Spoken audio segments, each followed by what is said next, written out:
ზურგეთის სახელმწიფო დრამატული თეატრი ნოდარ დუმბაძის სახელობის მეხუთე საერთაშორისო თეატრალურ ფესტივალს მასპინძლობს.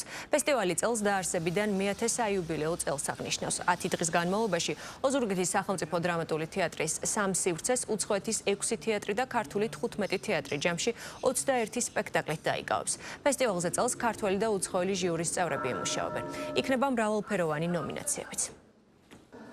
Წელევანდელი ფესტივალი გამოირჩევა იმით, რომ მასში პირველად იღებს მონაწილეობას ისრაელი, რა თქმა უნდა დუმბაძი, პირველად იღებს მონაწილეობას საბერძნეთი, ამის გარდა არიან ისეთი ქვეყნები, როგორიც არის ესპანეთი, ჩვენი მოძმე, ყაზახეთი, აზერბაიჯანი, მათ შორის აუცილებლად უნდა ვთქვა, რომ 5 სპექტაკლი გაიმართება ჩოხატაურში, ჩვენი ბიჭის, ანუ ნოდარის სამშობლოში.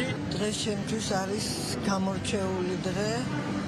ოზურგეთში მე-10-ჯერ იმართება ნოდარ დუმბაძის სახელობის თეატრალური ფესტივალი და დღესაც სავსეა დარბაზი, როგორც ხედავთ, ნოდარ დუმბაძის მოყვარული ადამიანებით, ნოდარ დუმბაძის შემოქმედების მოყვარული ადამიანები და იქ სადაც ნოდარ დუმბაძე შემოქმედად ჩამოყალიბდა მის სამშობლოში.